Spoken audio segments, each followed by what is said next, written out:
Hello friends, I am Dipti here. Welcome to my channel Topper Study. Today we will start with the chapter 6 Life Processes of class 10th. Life processes होते क्या हैं? सबसे पहले हम ये जानते हैं जो प्रोसेस हमारी बॉडी के अंदर चलते रहते हैं ताकि हमारी बॉडी अच्छे से फंक्शन कर सके और हम जिंदा रह सके, उन्हें लाइफ प्रोसेसेस बोलते हैं। तो इसका डेफिनेशन क्या होगी proper? The process goes on for the maintenance of functions of living organism is called life processes. Basically 4 types के life processes होते हैं जो हमारी बॉडी के अंदर चलते रहते हैं। First is nutrition, second is respiration, third is transportation and fourth is excretion. चलिए सबसे पहले जानते हैं कि न्यूट्रिशन क्या होता है। जब भी हम कोई चीज़ खाते हैं और वो हमारी बॉडी पे इफ़ेक्ट करती है उसको हम क्या बोलते हैं? न्यूट्रिशन। तो अगर हमें एग्ज़ाम्स में इसकी डेफिनेशन पूछ ली जाए तो हम क्या लिखेंगे?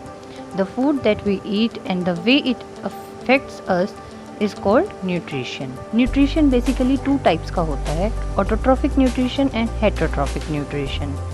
ऑटोट्रॉफिक न्यूट्रिशन वो न्यूट्रिशन होता है जब कोई ऑर्गेनिज्म अपना खाना खुद बनाता है, जैसे कि प्लांट्स होते हैं। तो इसकी डेफिनेशन अगर पूछ ली जाए तो हम क्या लिखेंगे? The intake of carbon dioxide and water and conversion of it into carbohydrates in the presence of sunlight and chlorophyll is called autotrophic nutrition. अब ये इतनी लंबी चौड़ी हमने डेफिनेशन बता तो दी, अब इसका मतलब क्या हुआ?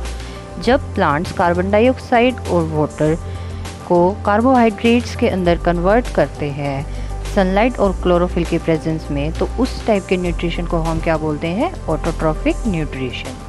अब प्लांट सारा खाना एक बार में तो खा नहीं सकते, तो इसलिए उनको खाना स्टोर भी करके रखना होता है। तो प्लांट्स किस फॉर्म में खाने को स्टोर करते हैं उसको हम क्या बोलते हैं? स्टार्च, जो कि प्लांट्स के अंदर इंटरनल रिजर्व होता है एनर्जी का।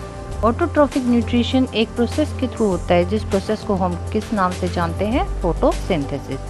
फोटो का मतलब होता है लाइट एंड सिंथेसिस का मतलब होता है फॉर्मेशन। यानी जब कोई भी चीज़ लाइट के प्रेजेंस में बनती है तो उसको हम क्या बोलते हैं? फोटोसिंथेसिस। और फोटोसिंथेसिस एक केमिकल रिएक्शन की तरह होता है क्लोरोफिल के अंदर।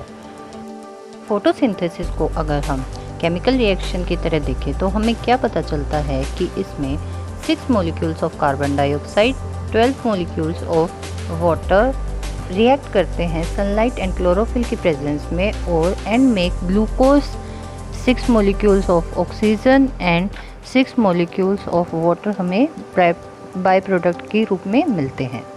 और ये सारी प्रोसेस स्टेप बाय स्टेप होती है, जिसमें सबसे पहला स्टेप जो आता है वो एब्जॉर्प्शन ऑफ लाइट एनर्जी का आता है, जो कि क्लोरोफिल के द्वारा की जाती है।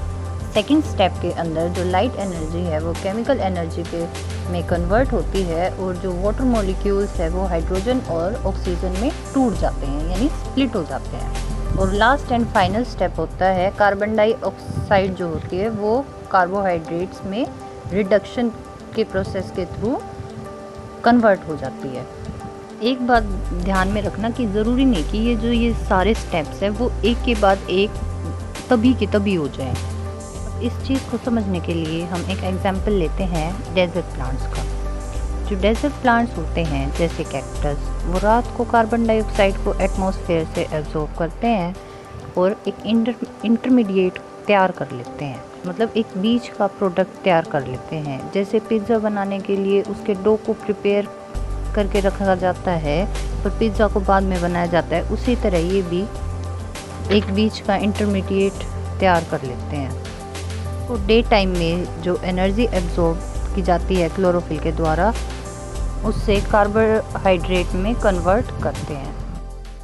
क्रॉस सेक्शन ऑफ लीफ का डायग्राम देखते हैं, जिसमें सबसे ऊपर वैक्सी क्यूटिकल लेयर आती है, उसके बाद अपर एपिडर्मिस, फिर क्लोरोप्लास्ट और उनके बीच में एयर स्पेसेस प्रेजेंट होते हैं एंड उनके नीचे लोअर एपिडर्मिस जिसमें स्टोमेटल गार्ड प्रेजेंट होते हैं।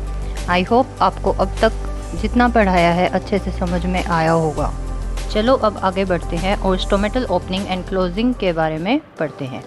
जैसा कि स्टडीज़ से सामने आया है कि massive amount of gases exchange जो होता है वो स्टोमेटल पोर्स के थ्रू होता है और इस टाइम पर बहुत ज़्यादा वाटर लॉस हो जाता है।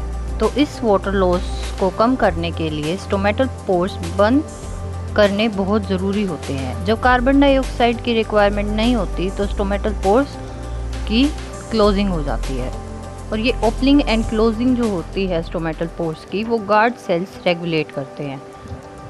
जब गार्ड सेल्स के अंदर वाटर फिल हो जाता है तो वो फूल जाते हैं, यानी स्वेलअप हो जाते हैं, और जो गार्ड सेल्स होते हैं वो ओपन हो जाते हैं। सिमिलरली जब वो वाटर निकल जाता है तो गार्ड सेल्स श्रिंक हो जाते हैं, मतलब सिकुड़ जाते हैं, जिससे स्टोमेटल पोर क्लोज हो जाता है। यहाँ पर आप डायग्राम के through open and close stomatal pore में डिफरेंस देख सकते हैं और इसे अच्छे से समझ सकते हैं।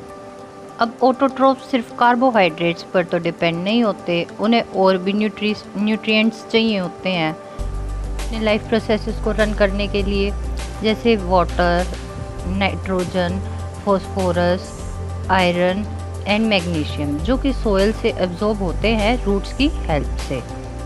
एयर में 78% नाइट्रोजन प्रेजेंट होने के बावजूद प्लांट्स जो नाइट्रोजन होते हैं वो सोयल से एब्जॉर्ब करते हैं, क्योंकि जो नाइट्रोजन एयर में प्रेजेंट होती है वो उनके लिए डायरेक्टली यूजेबल फॉर्म में नहीं होती, जिसकी वजह से जो नाइट्रोजन होती है वो सोयल से एब्जॉर्ब की जाती है। नाइट्रोजन एक बहुत एसेंशियल एलिमेंट है जो कि प्रोटीन और अलग अलग कंपाउंड्स का एक कंपोनेंट होता है। Plants nitrogen organic nitrates and nitrites की फॉर्म में एब्जॉर्ब करते हैं, या फिर कुछ ऐसे एब्जॉर्बेबल ऑर्गेनिक कंपाउंड्स की फॉर्म में जो बैक्टीरिया एटमॉस्फेरिक नाइट्रोजन से प्रिपेयर करते हैं। इसी के साथ हमारी आज की फर्स्ट क्लास ख़त्म होती है। आई होप आप सभी को अच्छे से समझ आया होगा। अगर आपको कोई भी डाउट है तो नीचे कमेंट बॉक्स में या फिर मेरे इंस्टाग्राम अकाउंट पर मेरे को टैग करके पूछ सकते हैं। मैं पूरी ट्राई करूँगी कि आपका डाउट अच्छे से क्लियर हो जाए। और अगर आपको वीडियो पसंद आया है तो प्लीज़ चैनल को सब्सक्राइब करें और लाइक का बटन प्रेस करें, और अपने फ्रेंड्स के साथ शेयर करें ताकि सभी के कंसेप्ट अच्छे से क्लियर हो सके। Thank you.